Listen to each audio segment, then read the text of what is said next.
Welcome everyone to today's Revive webinar by the Global Antibiotic Research and Development Partnership, GARDP. My name is Victor Kwasi, and I'll be hosting today's session on in vitro and in vivo correlations for prediction of human pharmacokinetics and dose of antimicrobials. Revive is GARDP's education and outreach program.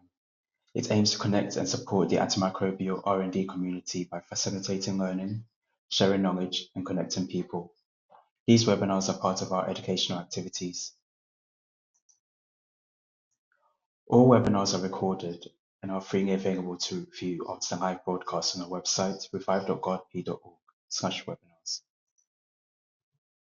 You can also read our series of articles known as Antimicrobial Viewpoints, where experts discuss various topics within the field. We also have a resources section that includes the Antimicrobial Encyclopedia. This has definitions on various important terms that you will hear about in today's webinars. Some of these also include new videos where experts give further explanation on the terms. As always, today's presentations will be followed by a Q&A session. You can submit any questions during the webinar by clicking on the questions button as shown on this slide. We will address the questions after the presentations and do our best to respond to as many as possible. If your question is for a specific speaker, please do indicate their name at the beginning of the question. And please do note that we won't be considering the raised hands function during the Q&A session. Today's speakers are Nina Lawrence and Mathew Njoroge. Our moderator today is Greg Basarab. Greg Basarab is Principal Research Officer and Associate Director at the University of Cape Town's Holistic Drug Discovery and Development Center, H3D.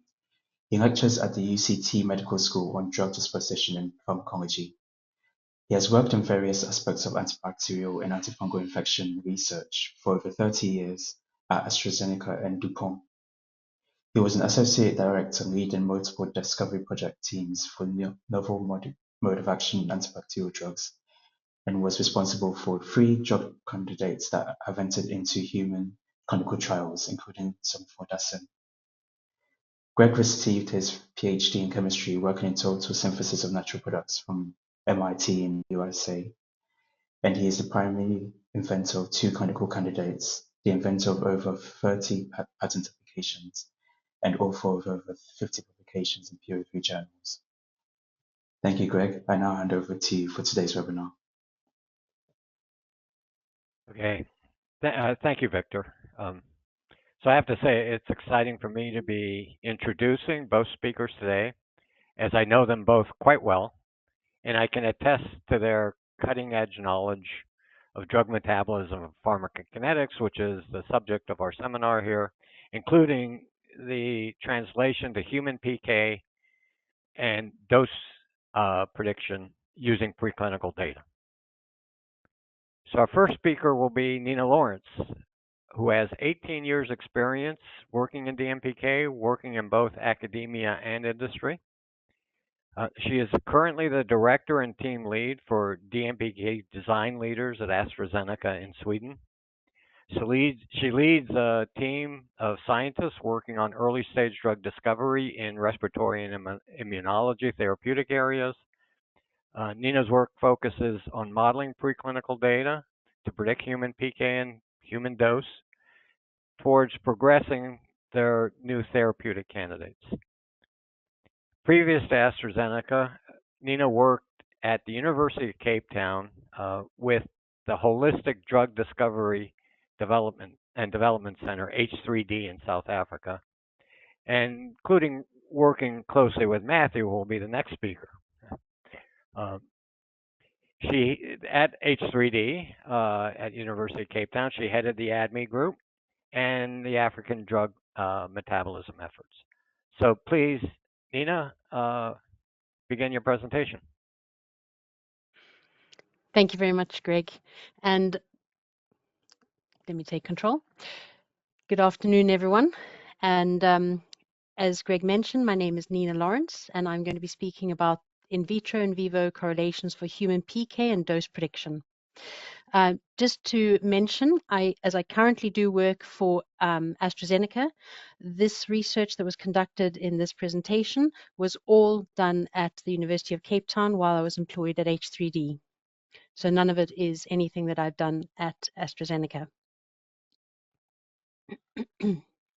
Just an overview of what I'm going to go over. I'm going to be speaking briefly about DMPK and ADME, or giving an outline around DMPK and ADME. I'll go over the in vitro and in vivo assays. I'll go into predicting human PK and using PK and PD for predicting human dose, as well as going over an example. I do apologize. I've caught a cold, so if I do cough, I apologize if it interferes. So in drug discovery and development, understanding how a compound behaves in a human body is essential towards predicting its therapeutic effect and also its safety profile. While clinical studies remain the gold standard, early stage preclinical studies can can streamline the efforts in drug discovery and development process and improve the accuracy, as well as reducing the time to market and the cost. So the activity of a drug in vivo is dependent on its ability to act at the relevant site, the site of action, and the concentration of the drug at that site, as well as the duration that it is available. And these processes are determined by an interplay of 4 different processes, which are absorption, distribution, metabolism, and excretion, or ADME as we call it. Orally administered drugs first undergo dissolution in the gastrointestinal tract and are then either passively or actively distributed into through the gut wall into the systemic circulation. Thereafter, they distribute into the various compartments in the body, and this is based on their physicochemical characteristics. And then they're subject to metabolic and excretory processes. Metabolism is the process by which a drug is chemically altered, in which to facilitate the elimination of it or also to detoxify. And that is important in preventing accumulation of poison in our body. So let's begin to break down the in vitro tools that we have in drug discovery. So as you'll know, the liver plays a central role in drug metabolism via a specific family of enzymes known as the cytochrome P450s. And we have various subcellular fractions of the liver, and these are microsomes and hepatocytes, and also S9. And then we have recombinant enzymes, which are isolated enzymes. And these are commonly used in preclinical drug discovery to predict how well a drug behaves in vivo. The in vitro metabolism assays, such as metabolic stability in hepatocytes and microsomes, can give us an idea early on about the clearance and half-life of a drug.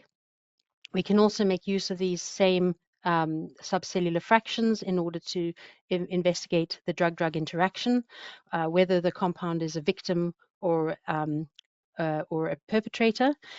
We can also look into the metabolic pathway. So these subcellular fractions can be used to identify phase 1 and phase 2 metabolites. And also these have an influence on the drug's efficacy and safety. And they're available across many different species. So these are not an exhaustive list. Human, monkey, dog, rat, and mouse is just what I tend to think about. But of course, there are other species as well. But we typically select a selection of species to test in vitro, the drug in vitro, in order to get an understanding of how a specific molecule behaves across different species. So to varying degrees, drugs also may be bound to various serum proteins, and only unbound or free drug is available to go to the site of action and be pharmacologically active. So we have various studies where we're able to investigate that. So plasma protein binding studies, which can be done either by ultracentrifugation, ultrafiltration, or by rapid equilibrium tubes, or REDS tubes as they're known as. These can be used in order to see how much of the drug is available that's free. And the higher the protein binding of a drug, the less of the drug is available to exert its therapeutic effect. And this, of course, affects the desired effect of a drug. So the data that we get from the plasma protein binding assay is the fraction unbound. We obviously do this across the various species that we test in vitro and in vivo. And then we can make use of these in various calculations, which I'll mention in a short while. So just to mention, the free drug hypothesis assumes that at steady state, the unbound drug concentration in blood is the same as that at the site of action. So only free, unbound drug is available to interact with the target. Then we also have assays such as the CACO2 permeability assays, and these can predict, we obviously have other assays as well, but this one we tend to use much more. And these are able to predict the intestinal absorption and transport of the drug. These models simulate how drugs are absorbed in the gastrointestinal tract and transported into the bloodstream. And depending on how one runs these assays, one may get various data back. So one can get things like the apparent permeability, the efflux ratio, which is how much of the drug is pumped right back out again. And then using various inhibitors, one may be able to investigate transporters if the compound is actively transported by, for example, PGP. And then, of course, we also have the blood-plasma ratio assay, and that offers an insight into the extent to which a compound partitions between blood and plasma. And this we, again, do across the different species and is also used in the calculations that I'll mention in a short while. So together, these assays provide important data that we're able to use for initial predictions. But it is important to note that while in vitro assays give a good initial starting point, in vivo PK studies are really essential for validating and refining these predictions. These studies in preclinical animals allow us to observe how a drug behaves in a living organism, and it takes into account factors like metabolism beyond the liver and the effects of food and potential interactions with other drugs. Also, depending on how we design the studies, one can do, for example, bile duct cannulation studies where one can investigate other things like excretion by renal excretion or biliary excretion. The data that we get back from PK studies is clearance, volume of distribution, half-life, and of course bioavailability, and this is across the different species as well. So bioavailability, as I mentioned, is a very important factor specifically for orally administered drugs. And as you can see in the lower picture on the right-hand side, an orally administered drug is may be subject to various losses. So there may be a loss due to an incomplete absorption, or perhaps some sort of metabolism in the gut, and there may also be some sort of loss in the liver due to metabolism. So we use this formula here to predict or to calculate what the bioavailability is, and that is then the fraction that escapes the liver multiplied by the fraction that escapes the gut and the fraction absorbed. Now, for an intravenously dosed drug, we see that the drug is injected directly into the systemic circulation, and so there's no losses there, and we assume that the bioavailability for an intravenously dosed drug is 100%. So now we have all these in vitro and in vivo tools which we can make use of in order to predict primary PK parameters. And the primary PK parameters are clearance, volume of distribution, and bioavailability.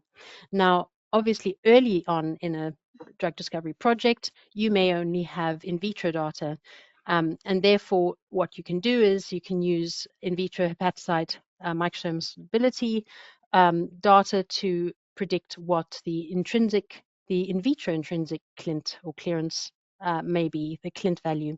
And then you scale that using various physiologically based parameters such as microsomal protein content, hepatocellularity, and liver weight in order to get to a scaled clint value. And from there, we can then use a hepatic disposition model, such as the well-stirred model, which you can see the equation here on the right-hand side. And from that, we're able to then get, and that's the well-stirred model, which is very widely used. There are other models, but this is one of them. And from that, we're able to get the hepatic clearance. And then we can further use binding and blood to plasma ratio data to predict what might be the plasma clearance. Now, early on in drug discovery, you would have this data for whatever species you choose, human, mouse, rat, and maybe dog. And then once you find a compound that's particularly potent and has other really interesting parameters, then you might want to get some in vivo PK data. And this is great because then you're able to perhaps do some in vitro, in vivo extrapolation to be able to see how well the in vitro situation predicts the in vivo situation. And it's a very simple method. And so usually that's what we do early on. And if we have good correlation of in vitro and in vivo, then we think that we can more or less trust the predicted human clearance from the in vitro tools. But if we have poor prediction, then we might resort to modeling, something like PBPK, or we can also use allometric scaling. And that you'll see the equation there at the right-hand side at the bottom. And there, Y is the biological process, A is the proportionality coefficient, BM is the body mass, and B, the little b, is the scaling exponent. And from that, we can then we can extrapolate to what a 70 kilo human might be and see if it sort of is similar to what we saw in vitro. But of course, if you don't trust the in vitro, you might just want to rather trust the allometric scaling.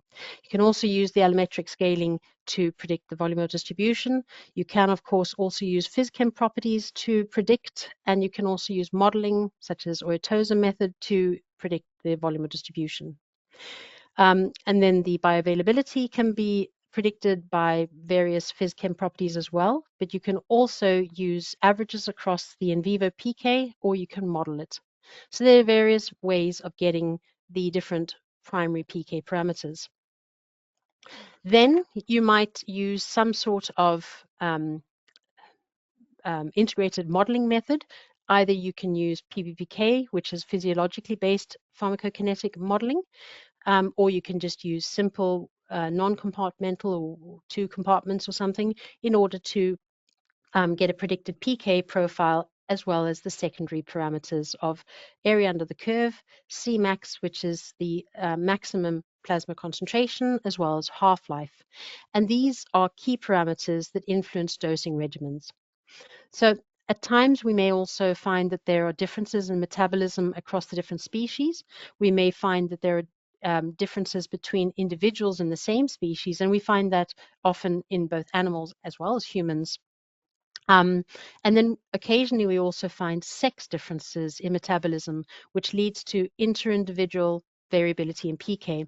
And I'll speak about a little bit more about that in a while, but I know that Mathew is going to be talking about differences in PK and variability in PK.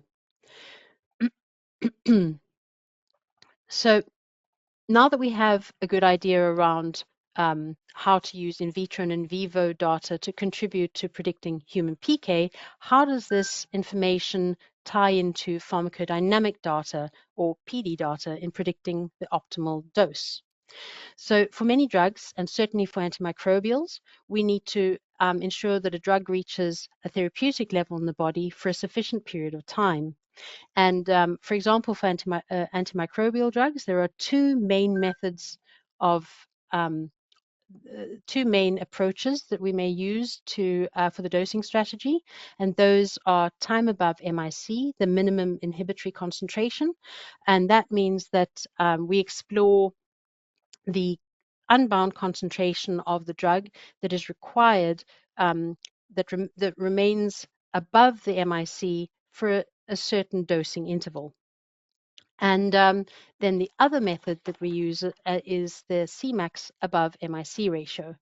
And that is another useful predictor, and it explores how high the concentration or the level of the drug is in the bloodstream relative to the MIC. And of course, the higher the Cmax relative to the MIC is, the better the microbial outcome. However, this also needs to be done in caution because, of course, a higher Cmax may also lead to safety issues.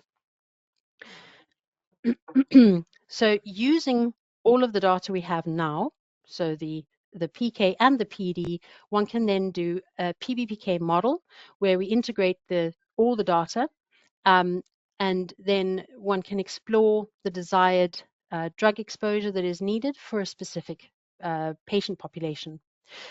One can also further refine and optimize this through population PK modeling, where one incorporates variability in drug absorption, metabolism, and elimination in various different patients or populations. And this helps to estimate an effective dose and dosing regimen in different populations. And that is, I think, something that Mathew is going to touch on further in a while. But that means that human dose predictions is a significant part of what we do in DMPK as a high quality dose prediction based on good understanding of target engagement is one of the main goals in drug discovery and development.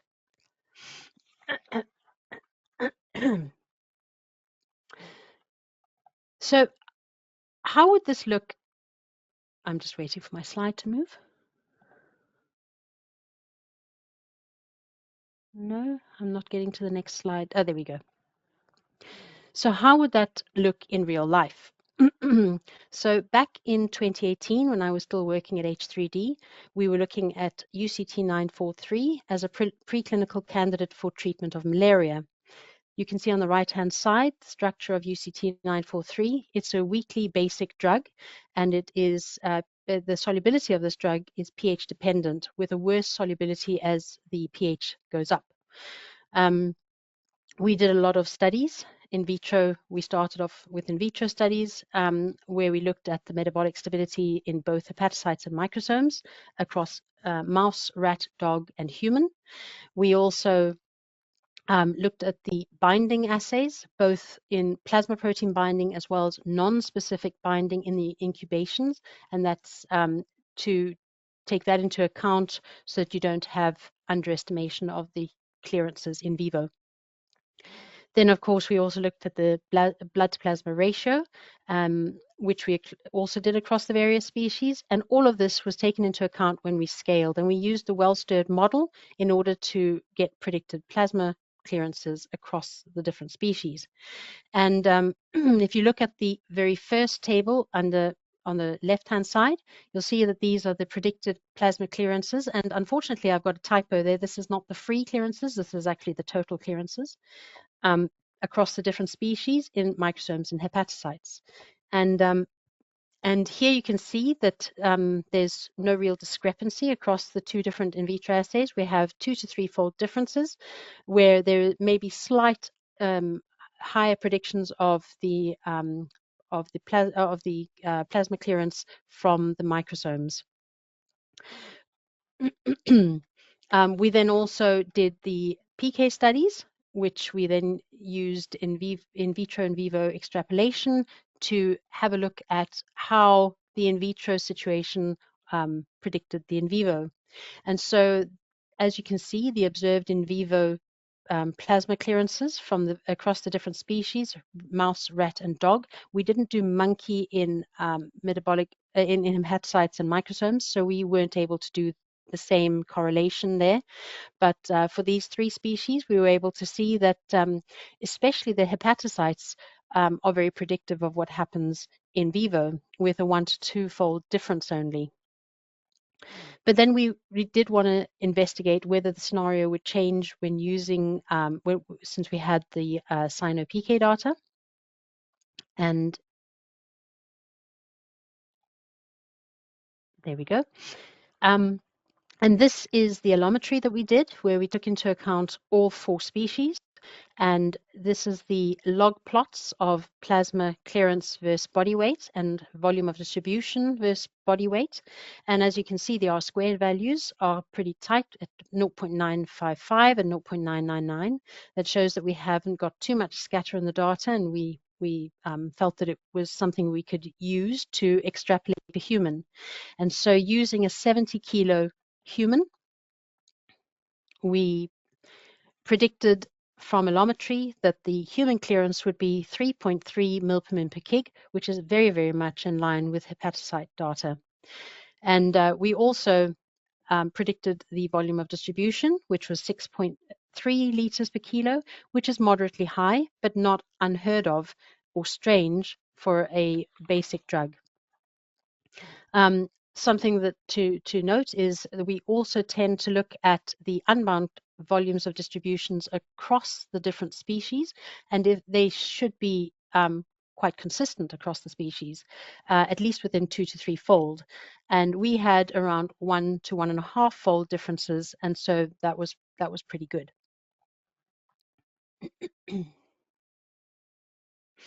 So defining the in vivo concentration effect relationship allows predictions of how much is required for treatment. At early stages of drug discovery, series were optimized by using the MIC, the in vitro MIC, but then when we neared shortlisting of the compounds, we decided to use MPC. And MPC is the minimum parasiticidal concentration, and that is obtained by that is, first of all, the lowest free drug concentration, which produces the maximum parasite reduction ratio. And that is obtained by doing PD in SCID mice or NSG mice, and they are infected with malaria and then treated with different doses of the drug that we're looking at. And then the data is modeled by PK/PD modeling, and then one gets an EC50. And from that EC50, one is then able to predict an MPC. Then using species differences and taking that into account, we were able to predict a MPC in human of 2.6 nanogram per ml. And now, at least when I worked in malaria, it was widely accepted that maintaining the free drug concentration above the MPC for 6 to 8 days, which is around 4 asexual parasite cycles, one should be able to cure malaria. And so this is what we employed what we employed for the exposure requirement when determining the dose.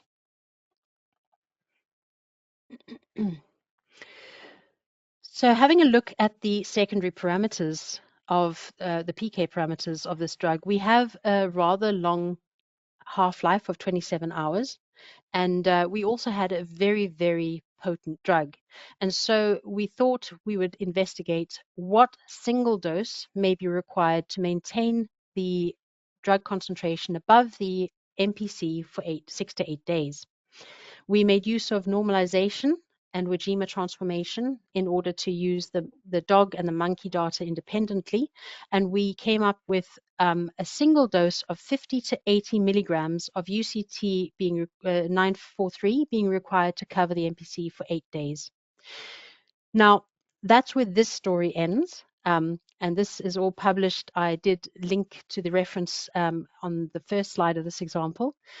So this story ended there, and the reason for that was we had a backup that was looking a lot more interesting, and so instead of working on this one, we went into the backup, and that story has now also been published, and that is available. And I have unfortunately forgotten to link to that, but I will in the final slides send out a link to the publication so that people can read that story. That's an interesting story as well.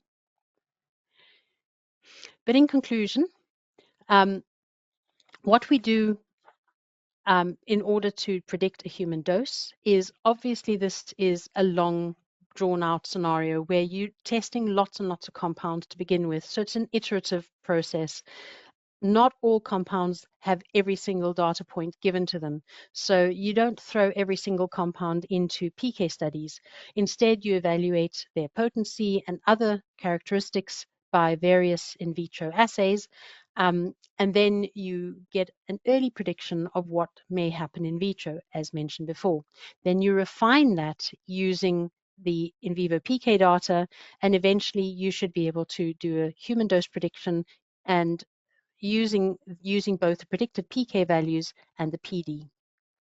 The story doesn't end there because it's not as simple as only around DMPK. So what now is needed, you've got your secondary parameters of AUC and Cmax, and those are then used. So then safety is something that comes into play, and they do investigatory tox studies in non-rodent and rodent, and then you get an estimation of what your safety margin might be according to the highest dose that's been tested. And so that is then where you would start looking at getting a first in human dose. So the integrated approach allows us to move forward with confidence in the drug development process, accelerating time to market while still ensuring patient safety and efficacy. Thank you very much for your attention, and I will hand over to Mathew now. No, I'll hand back to Greg. Thank you. Thank you, Nina. Yeah, so I encourage everyone to ask questions through the question line that's there, and we will be addressing questions after both speakers are done. So our next speaker is Mathew Njoroge. He's a senior metabolism and pharmacokinetic scientist at the University of Cape Town, and its embedded Holistic Drug Discovery and Development Center, H3D. In leading the H3D DMPK group, Mathew works as part of a multidisciplinary team in drug discovery projects in malaria, tuberculosis, and AMR, antimicrobial resistance. His group focuses on understanding compound metabolism and PK, and understanding PK-PD relationships, I should say. That is, you want to understand efficacy as a function of drug exposures towards ultimately predicting human exposures. He's expanded his remit into around drug optimization to include and develop African-specific models. Hence, his work includes drug metabolism and disposition in African populations, more specifically, understanding pharmacogenetic variability in drug PK in African population that he's able to work with. African population microzones, for example, is able to work with. So please, Mathew, the webinar floor is yours. Thank you very much, Greg. Victor, if I could have the next slide, please. So thank you, Greg. Thank you, Victor. And thank you, Nina, for really laying the ground for what we need to understand in terms of human dose prediction. And so what I thought I would do is to build on that a little bit. Obviously, there's many facets to this, and I hope that at the end of this that you can get some sense of what else one can think about beyond in vitro and vivo extrapolation of data. And so to restate a basic idea that was introduced in the first talk, for a drug to show biological activity, it needs to get to the site of action at sufficient concentrations and be there for long enough to trigger and maintain the required activity. I've tried to plot out what that means. And of course, as Nina said, we have to think about how a drug is going to be absorbed, how it's going to be distributed, how it's going to be metabolized, how it's going to be excreted. And the interplay of those processes is what is going to lead us to our plasma concentration, which from the free drug hypothesis will hopefully have a good relationship to the concentrations at the site of action. And if those concentrations at the site of action have a good interplay with our minimum effective concentration, then we have biological activity.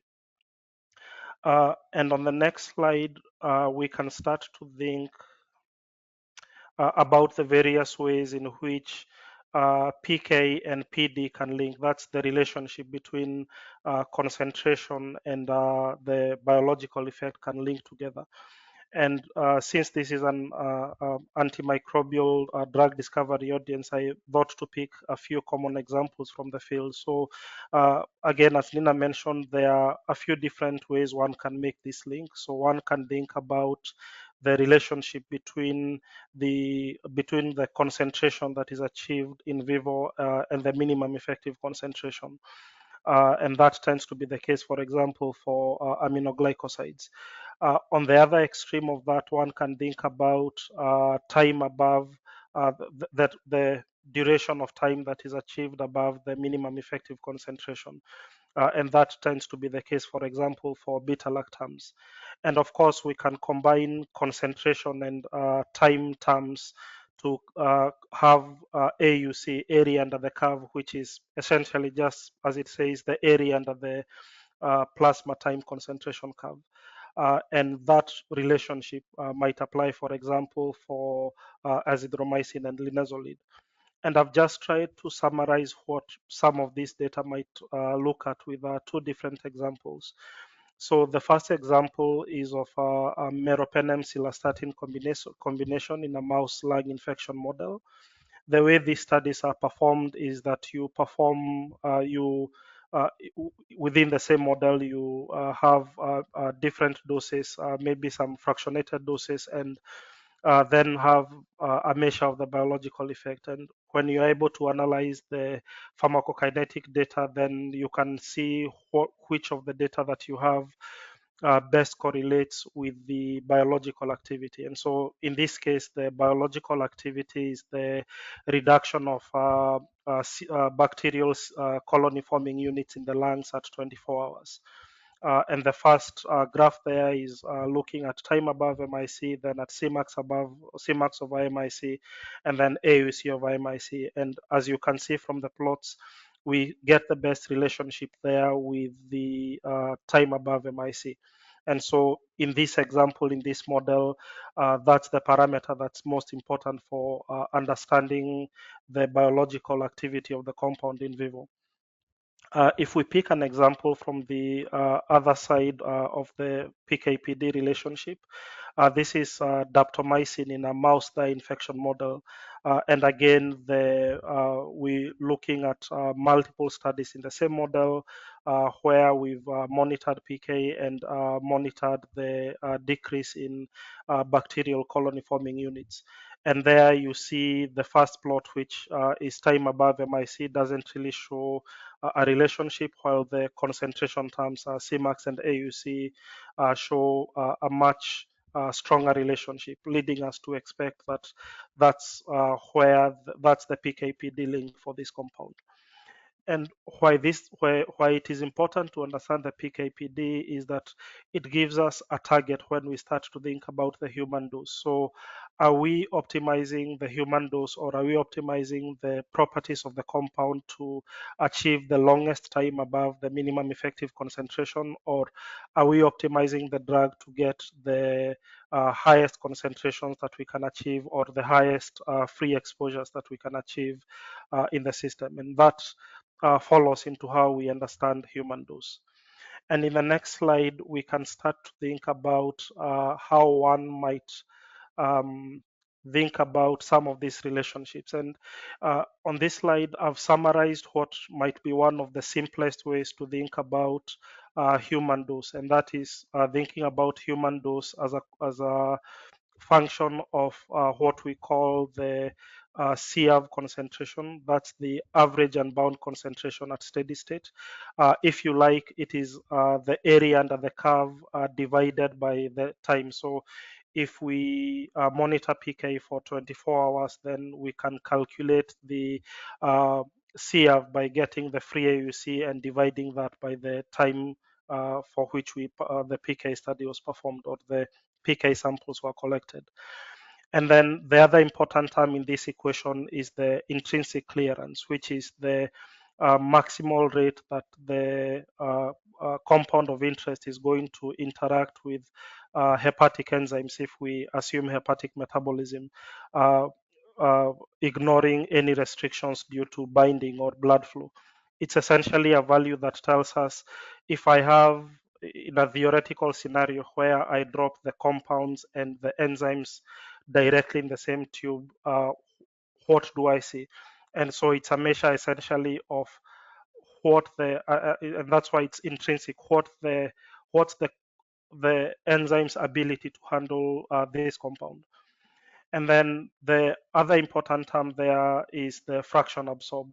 Nina mentioned bioavailability in her talk, and I'll go one step further by having us think about the fraction absorbed. And that's just starting from bioavailability, but understanding as well that once compounds are absorbed, as we mentioned in the previous talk, part of what is absorbed is also subject to hepatic metabolism, hepatic fast pass metabolism. And so the fraction of that compound that survives into systemic circulation is the fraction absorbed.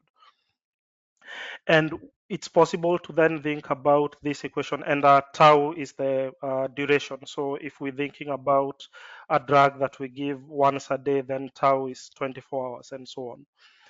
And once we think about these terms, it's possible to then start thinking about how we can translate in vitro or in vivo data that we have into a human dose. Because if we think about what controls the terms that are in this equation, with SIA, for example, the average unbound concentration, that is necessarily not a function, but it's a consequence of the biological activity.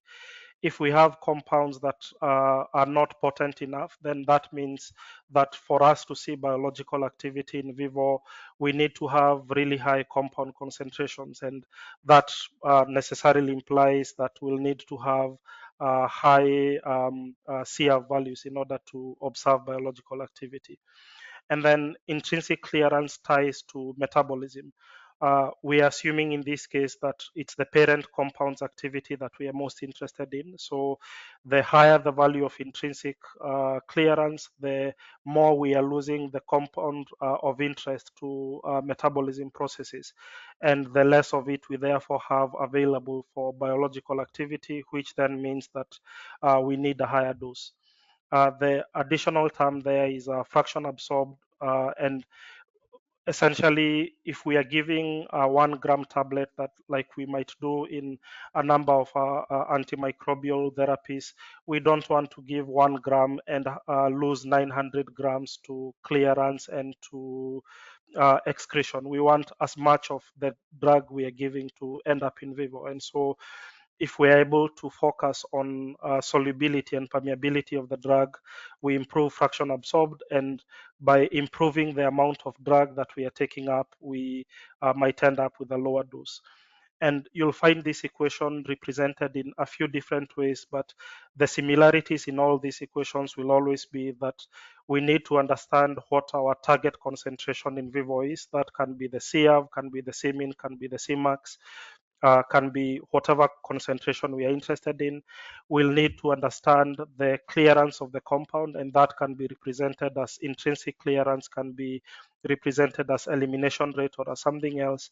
And then we need to understand how much of that compound, assuming we are giving it orally, how much of that compound ends up in systemic circulation following the fast pass metabolism in the liver.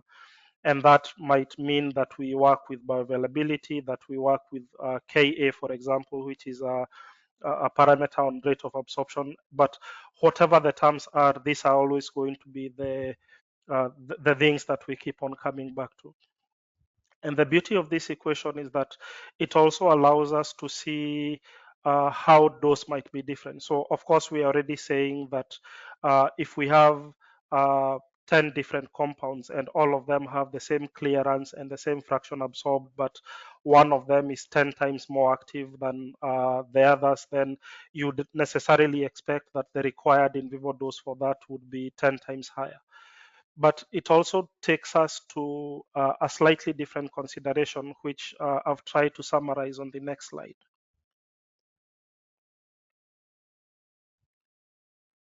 So, and that is that, again, thinking about antimicrobial drug discovery, we are in situations often where we have an IC50 or an MIC for a lab strain, maybe have a clinical strain that where MICs are twofold higher, and a different multi-drug resistant strain where concentrations are even higher. And that necessarily means then that to have PK that, or to have in vivo exposures that match these increasing IC50s, that we need to think of increasingly higher doses. And at some point, if we're talking about a tenfold higher dose of the drug, then we have to think how that starts to meet, how that starts to conflict with the required safety of the compound. And of course, if we're giving such high doses, then it's likely that not all of the dose is getting absorbed. And so at some point we have to say, although you could theoretically use 100-fold dose from what is clinically available and cure the disease, it's probably more realistic to think about another compound, or to think about a different mode of administration. For example, to think about an IV infusion rather than an oral drug, if that allows you to achieve higher in vivo exposures without compromising the safety. But it also brings us to a slightly different idea, in that in the same way biological activity can vary, clearance can also vary, intrinsic clearance can also vary. If we think about drug metabolism across a population, we can have different values of intrinsic clearance, and that necessarily then means that we might have higher concentrations in some individuals and lower concentrations in other individuals. And if we go to the next slide,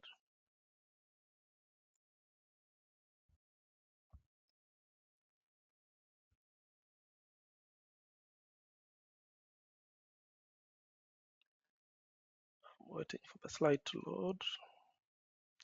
So the reason why we might have differences in metabolism is that it's something that's been known for quite some time now, that we get mutations in genes encoding drug metabolism. And here I'm saying drug metabolism, but really meaning drug disposition enzymes. So could be enzymes, could be transporters, could be any of the proteins that are involved in drug disposition. And these mutations sometimes hopefully have no effect, but other times can result in quite significant differences in the expression and activity of these enzymes. And that means differences in drug exposure. And that means that the same dose of a drug in a population with a slow metabolizing gene phenotype might end up with drug concentrations that are very high, and that means they are more likely to experience the adverse effects of the drug. And on the other end of this, if you have a subpopulation that are fast metabolizers, the drug might be metabolized quickly enough that the concentrations are too low, which means that we then have poor efficacy and might even be in an area where we start to head towards resistance. And I've tried to show this by giving two examples from clinical data, which are on the next slide.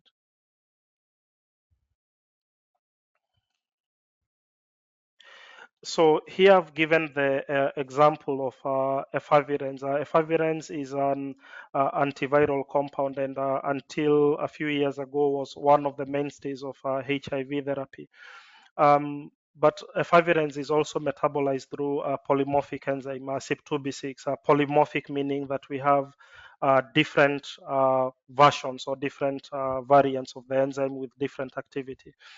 And on the plot on the left, you see what effect that might have on pharmacokinetics. So the blue and the black represents the pharmacokinetic concentrations in individuals that are heterozygous for the, or homozygous rather, for the CYP2B6*1 phenotype, and that's what you'd call the wild type.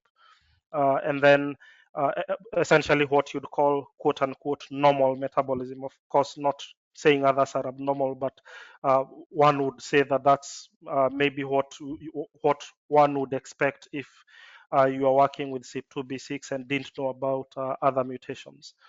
And then in red, we have the pharmacokinetic profile for individuals that are homozygous for a CYP2B6*6 phenotype, and that's associated with a slow efavirenz metabolism. And again, as we mentioned, we see much higher exposures of efavirenz in individuals that have this slow metabolism phenotype.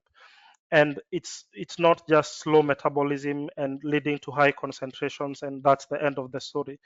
It's that if you look at the middle curve, individuals that have this slow metabolizing enzyme phenotype also end up at higher risk of drug-induced liver injury, as well as other adverse effects of efavirenz, such as neuropsychiatric side effects versus individuals with the CYP2B6*1 genotype.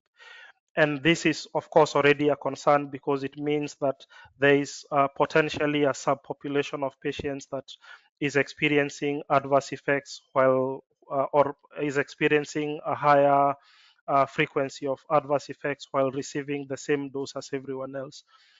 And it would, that on its own is already worrying, but it gets even more worrying when one thinks about populations, for example, in or subpopulations, for example, in Africa, where 50% of the population have the slow metabolism phenotype. And therefore, we get to a place where, even from a public health point of view, we have almost, or we have the majority of our patient population experiencing adverse effects just because they are, it has been assumed when they are being given the dose that the concentrations will be normal, but because they have this slow metabolism phenotype, they are ending up with much higher exposures.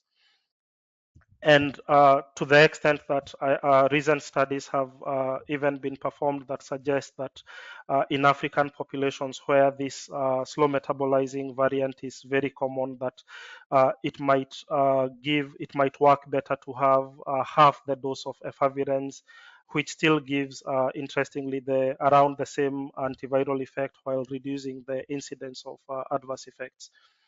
The interesting thing about this, of course, the PK data and the risk of drug-induced liver injury are from clinical studies that have been performed in the area. But the interesting bit is that if you perform these experiments in vitro, you also start to see initial indications of this.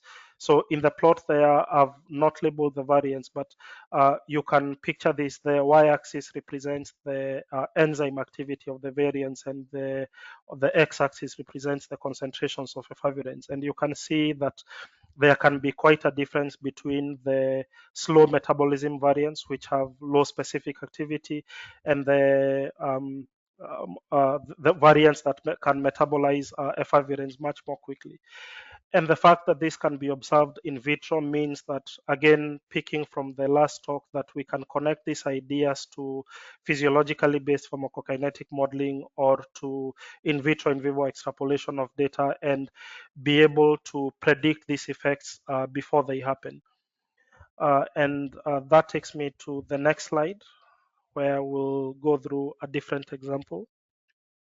And this is isoniazid, which is commonly used as part of the first-line treatment in tuberculosis. And this is metabolized through another polymorphic enzyme, N-acetyltransferase.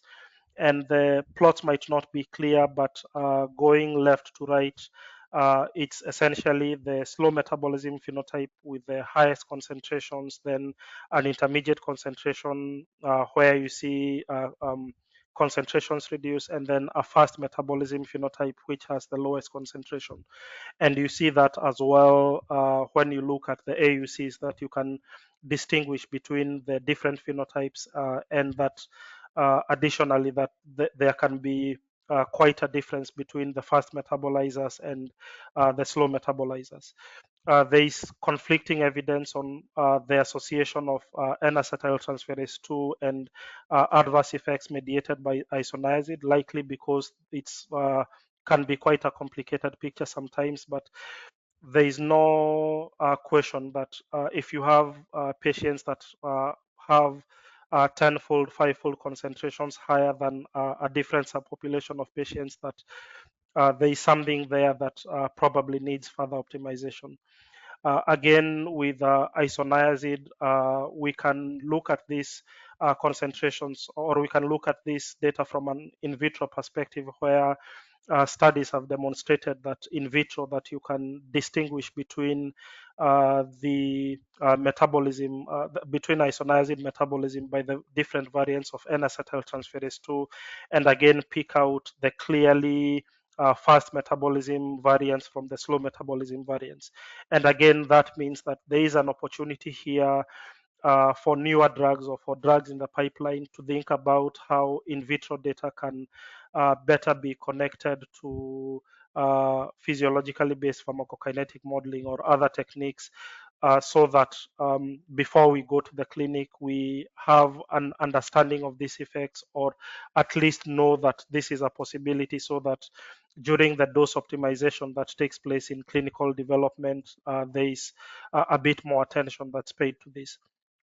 And then one might then ask, based on these two examples, so the examples are based on, these are old drugs that have been in the market for a while, so these are post-marketing studies, clinical studies, and there is of course emerging in vitro data as well. And one might ask why we are not doing this more often for drugs. And again, to be fair, there are, if you have a drug metabolized by N-acetyltransferase in the pipeline, this is probably something that you need to factor in as early as possible.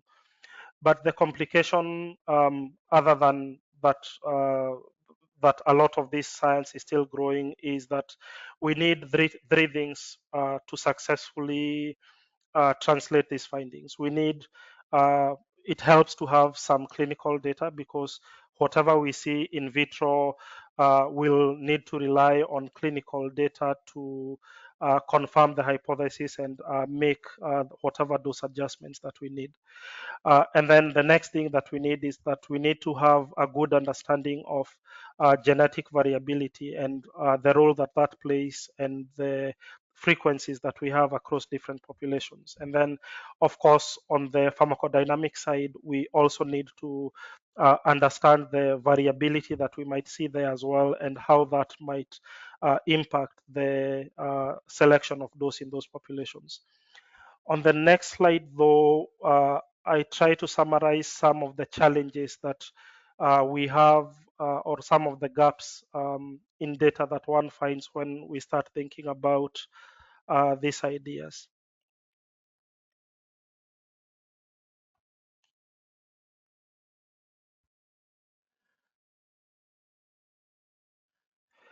And first is that if we are thinking about where or how we get clinical data, is that there are clear disparities in, at least at the moment, there are clear disparities on where most of the clinical data comes from, and in the countries in which clinical studies are performed.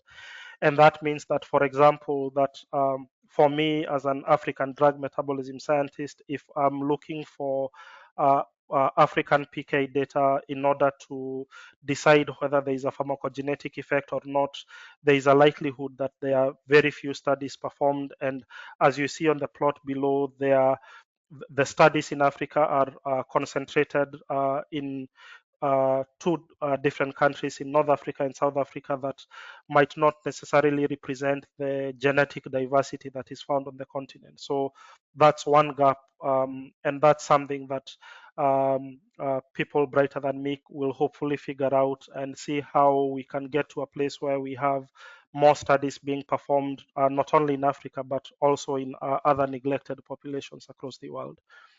The middle graph shows a summary of genetic data in pharmgkb. Pharmgkb is a database that stores the associations between genetic variability and pharmacokinetic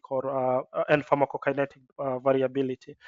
And so having data there is an indication of what things are already known and perhaps what things are missing. And here again we see where things are missing, because a lot of the data that one would rely on if one were to say, for example, N-acetyltransferase 2 or CYP2B6, what associations are known.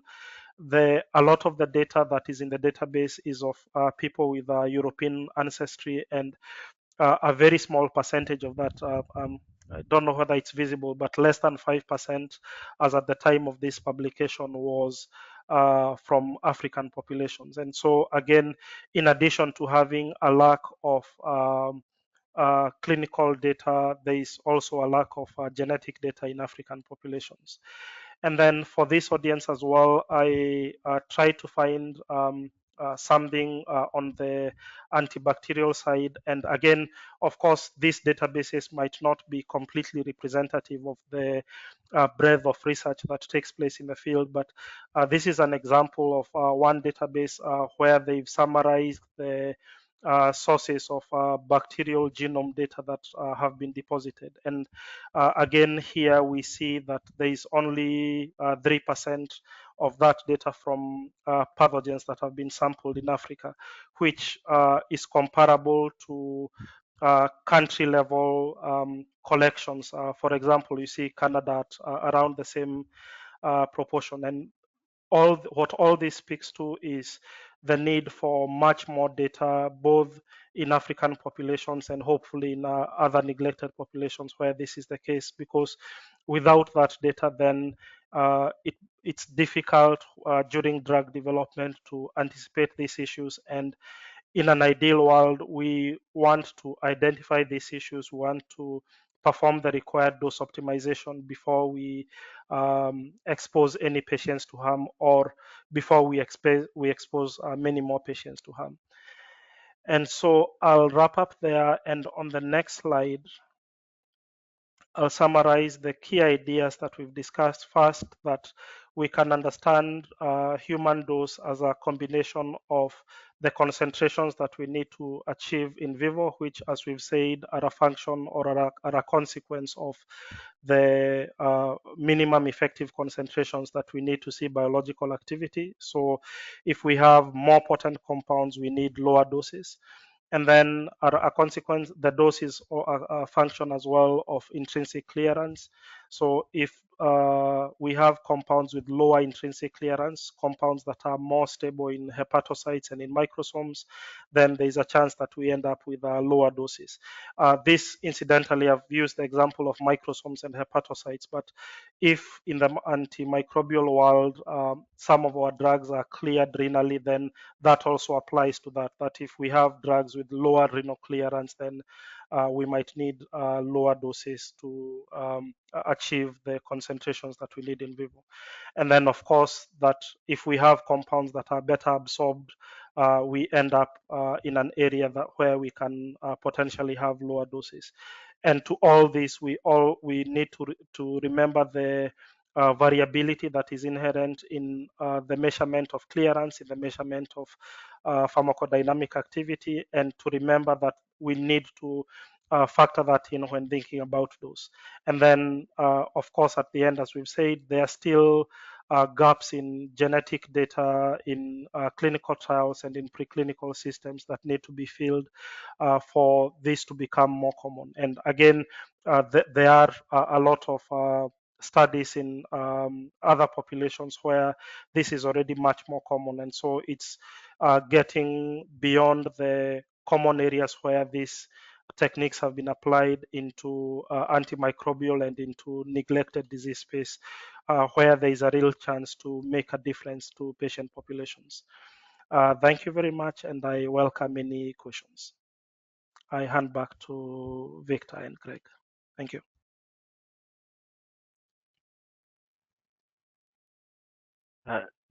Thank you, Matthew. So we'll start the Q&A now. Feel free to put in questions, but you please please use the questions as shown on the slide, if you will, versus using the raised hand technique that's there within the webinar screen. Again, I have a couple questions here that I'll start with. Actually, there's one question here that I'm going to break into two parts. And let me start with that. And I'm trying to think, maybe this is for Nina, but Matthew, you can weigh in on it too. So the first question of the two parts, I'll ask them separately, is if you can give us a few more insights into how a result that you would get in an in vitro system shapes in vivo preclinical tests. I think we're thinking about safety tests, how they may be used to minimize the number of animals used. And I'll add on something to that. If you could also include considerations of plasma protein binding that you may have in vivo versus what might be done in vitro tests. Okay, so let me just understand this correctly. You're wanting to know what else we can do in vitro in order to have a better understanding of minimizing the number of animals that we use in vivo. Correct. Right. So I think it all depends really on the situation. So if we have reason to believe that we can trust the in vitro data, then there's very little reason to go overboard and do loads of in vivo testing. In a safety setting, though, we would always need to test the drug in vivo, both in a rodent and non-rodent species, and that is a regulatory requirement, and that requires various doses. It requires a lot of animals, so that's not something that one can skimp on. There is, of course, a means now to using PBPK modeling using SimSip, and the regulatory authorities have accepted that in terms of dose prediction over using too many animals. But again, you can't skimp, you can't get all the way through to first in human without using animals. Unfortunately, that is the state we're in at the moment. Yeah, If you want to add anything, Matthew? No, I think that covers it, but maybe I'll just add something on the second part of the question around thinking about translating in vitro data to in vivo with consideration to protein binding. And that's that essentially when you have, it's okay, when you have MICs or IC50s that you need to take into account on the in vitro side the conditions of the assay. If the assay is performed in such a way that it's, say, the compound in buffer, then 100% of your compound is available in the system at the time of the experiment, and therefore what you see in vitro is essentially would translate to what your unbound IC50 would be in vivo if we assume that the bacteria or the cell that you're looking at behaves in a similar way in an in vivo situation. However, quite a number of in vitro experiments use complex media or need complex media that might, for example, include a little bit of Albimax or a little bit of serum, and you need to think about that when translating that to an in vivo result, in that you need to remember that at the end of the day, in the same way that in the in vivo world we stress unbound concentrations, we also need to think about unbound potencies and unbound cytotoxicities in an in vitro world. Sometimes in a shorthand one might ignore the values, but at the end of the day, it gets easier for everyone if we work in the unbound world completely. It might not always be the case. Again, as we say, sometimes the assays are performed. For example, if you're measuring enzyme binding or looking at the rate of enzyme inhibition, a lot of those assays might have negligible protein binding, so that the IC50s that you have in vitro might relate quite well to the unbound IC50s in an in vivo system. But if there is some measure of protein or other things that can contribute to binding, then that needs to be factored in when translating data.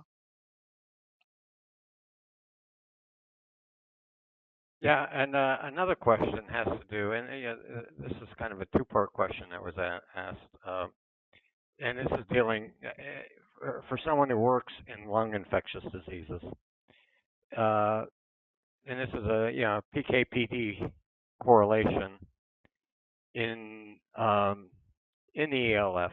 If you can describe that, or in lung tissue, what's your experiences with that?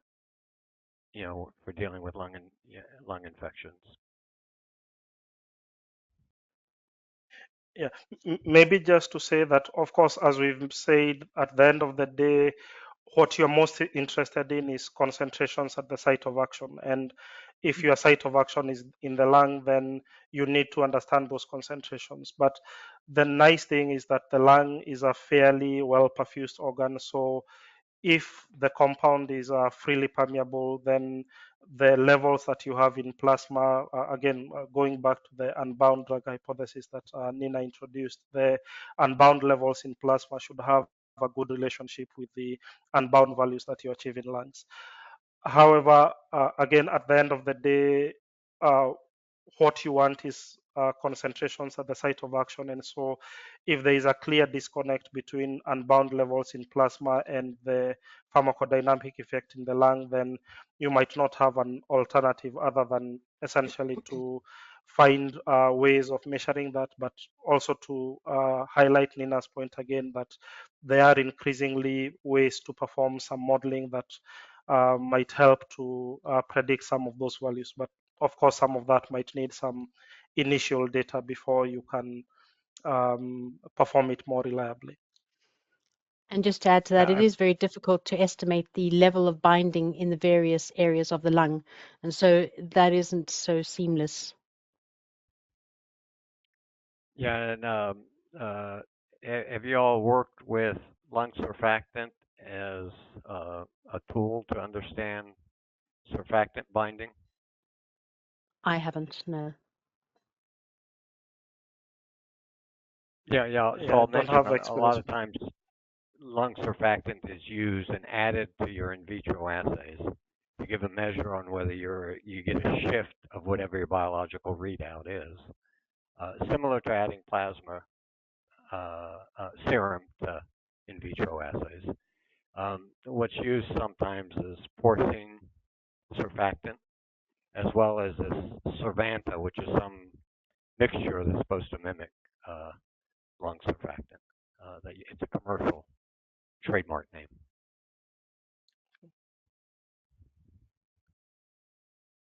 So I'm going to use a little bit of my discretion. I'm not seeing the other questions for some reason that presumably have come through. Perhaps everybody knows the answers. Yeah.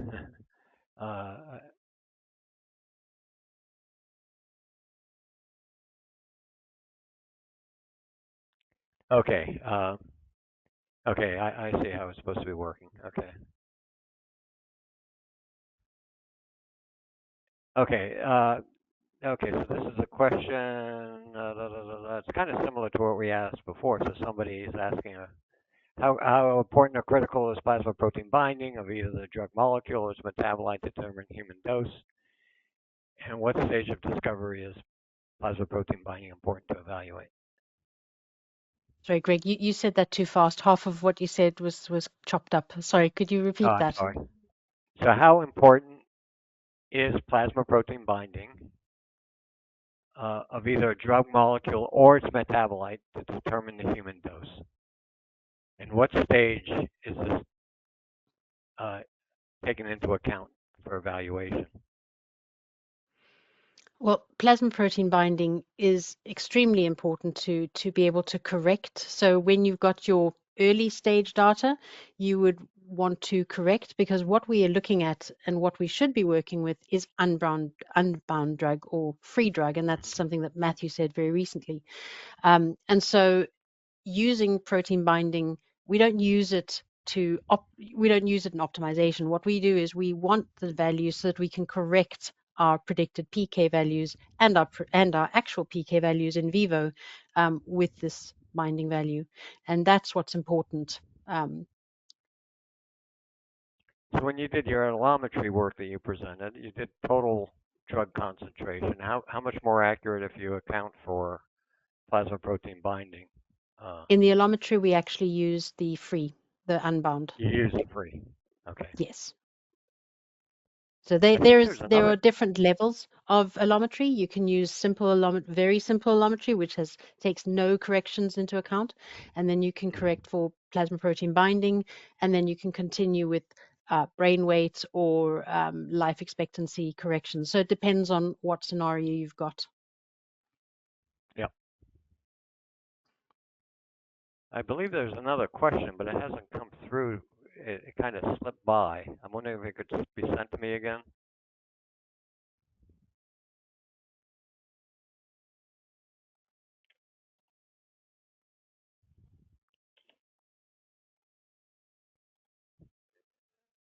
So while it's coming up, I do have a question from, here it is. Let's see if we've got it. Okay, so this is a question for you, Nina. You mentioned MIC or MPC as concentration thresholds considered for AUC and efficacy. However, in the body, bacteria often exist in biofilms rather than isolated, tissue forms, planktonic forms. How is this accounted for when you start thinking about dose prediction? So it is, of course, a resurgence can happen at any time. So obviously, if bacteria is hiding out somewhere where we haven't targeted, then it may resurge and you may have to try and hit the dose again. It may be the wrong drug as well. You can also try different drugs. So it doesn't take that into account. But it is obviously something that one thinks about. Yeah, if you can you recall experience with TB where things get sequestered away in granulomas, hides out. Where the drug may not even get to it, and therefore exactly. You end up with persistence of the pathogen. Exactly. That comes back to haunt you later on.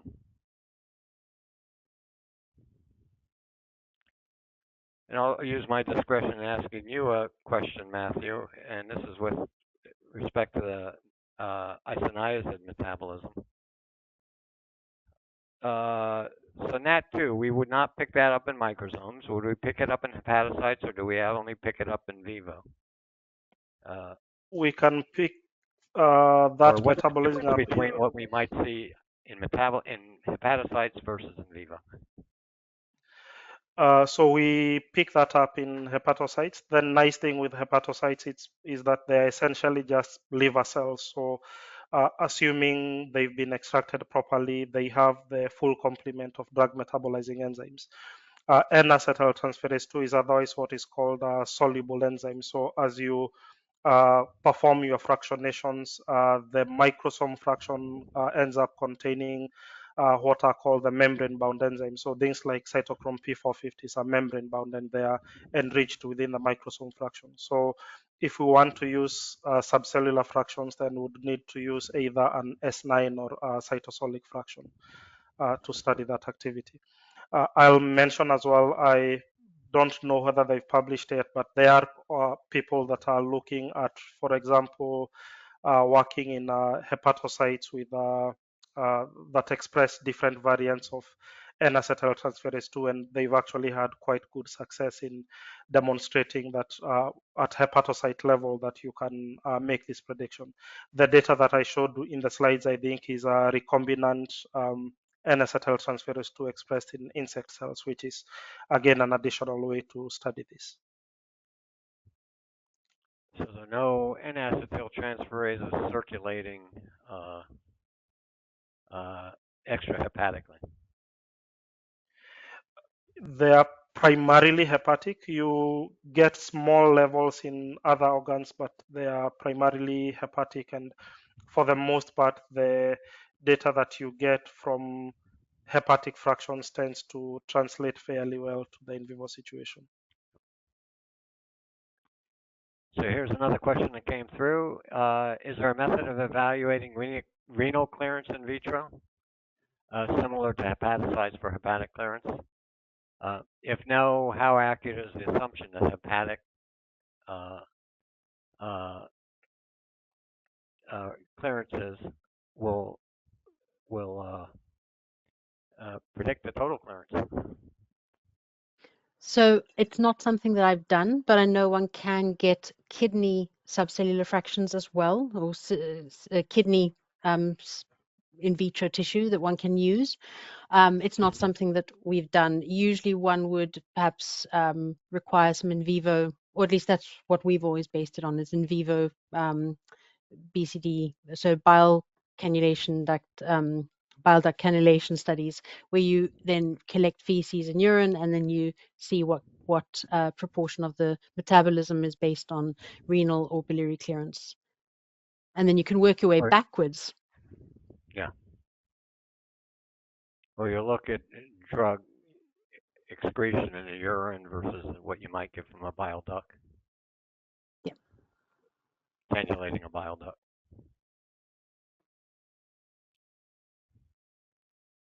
Mathew, any comments on it? Yeah, no, I think Nina's covered it well. I guess a follow-up is how accurate is the assumption that some of hepatic clearance and renal clearances? I guess you would get renal clearance from an in vivo experiment in a metabolic cage study, make up for total clearance. So I suppose maybe the answer to that is that at the end of the day, it's difficult to work, let's say, with in vitro only data or in vivo only data. And what you are looking for is whether the in vitro data that you have explains the clearance that you see in vivo. And if you have in vivo clearance that is 5 times higher than what you'd predict in vitro, then you start to think about, does that mean there is something that I'm missing? And then when you go to the bile duct cannulation study, you start to see what some of those things that you're missing are. And if in addition you perform metabolite identification studies as part of the bile duct cannulation study, then you have some idea of what metabolites are appearing in the different places in urine, in plasma, in feces, and that gives you an idea of whether there is some unexpected metabolism that you're missing. So, for example, if you're working in hepatocytes, for example, where you expect to model most of the drug metabolism reactions, but you still end up under predicting, it might mean that you have an additional route of clearance, maybe plasma clearance, for example, if you're working with esters or amides, but it might also mean that you are in a transporter-mediated clearance space or you're in renal clearance space. And it is the combination of all that data that answers the question and tells you in vitro data is not predictive. When we go in vivo, we see metabolites, so that means it is something metabolic, and then we just need to figure out what is performing the metabolism, or we do not see any metabolism, and when we do bile duct cannulation study, we find 100% of the excreted compound in urine, for example, and that tells us that that's the main route of metabolism. So very early on, you might make the assumption, but every piece of data that you get allows you to confirm your assumptions or to say this is clearly not right and there is something we are missing somewhere, and then suggest what experiments you need to perform to figure out what's going on. And just to add that you may also, especially when it comes to things like renal clearance, see quite big differences across the species, because rats tend to have quite a lot more renal clearance. And what we tend to say is that there's sort of a rule of thumb of around 10% of what you see in rats may be what you'll find in human.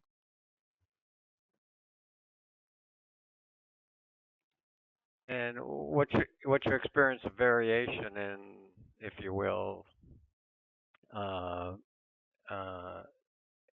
clearance through the bile? And I'm thinking a little bit that rats are a little bit different than the rest of us, most of other species, in that they don't have a gallbladder. And how does that affect things?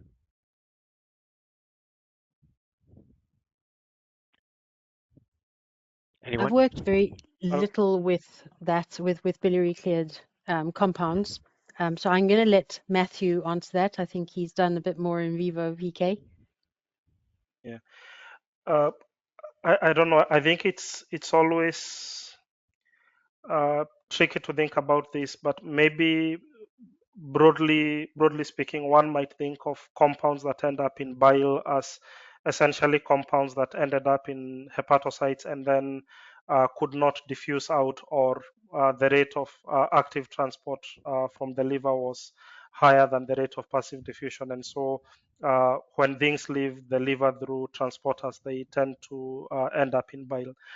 There will be species differences, but again, early on, you might not be able to do cross-species bile duct cannulation studies. So part of this is understanding whether there are clear relationships between the physicochemical parameters of the compounds that you have and what you are seeing in bile duct cannulation studies. For example, if the compounds are excreted in bile and you're in a physicochemical space that is predisposed to poor passive permeability, for example, with high total polar surface areas and low log D values, then that might suggest that you will end up having some measure of bile duct or bile excretion, and how much that is might depend or might vary across species, but having compounds that have higher passive permeability might be the solution.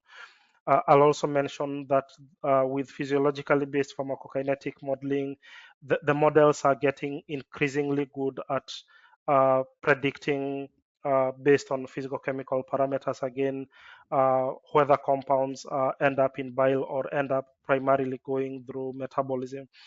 This might still be in a almost structure dependent way or a series dependent way, but where modeling can answer the question, then it at least provides a framework to address an issue and to create what if scenarios and see what happens as you change physicochemical parameters. Okay, one last question, and this one's for Nina. When you say that for rats, the clearance is higher by 10%, is this value taking into account allometric scaling with the 0.75 coefficient? When you say, sorry, what? When you say that for rats, clearance is higher by 10%. Are you familiar? I think this is relating to, no, I think, is this relating to what I said about the rule of thumb, that 10% of renal clearance would be sort of the rule of thumb that you might see in a human versus a rat? Yeah. I think that's what it is. So that's just a rule of thumb that rats tend to have higher biliary clearance, more biliary clearance than we would see in dog and also in humans. So it just tends to be a rule of thumb that we make use of. Okay, well, thank you. With that, we've come to the end of the Q&A session. I want to thank everybody for their questions and comments. And I want to thank the speakers, Mathew and Nina. And Victor, I hand over to you. Thank you. Thank you, Greg, for moderating today. And of course, thank you, Mathew and Nina, for your interesting presentations.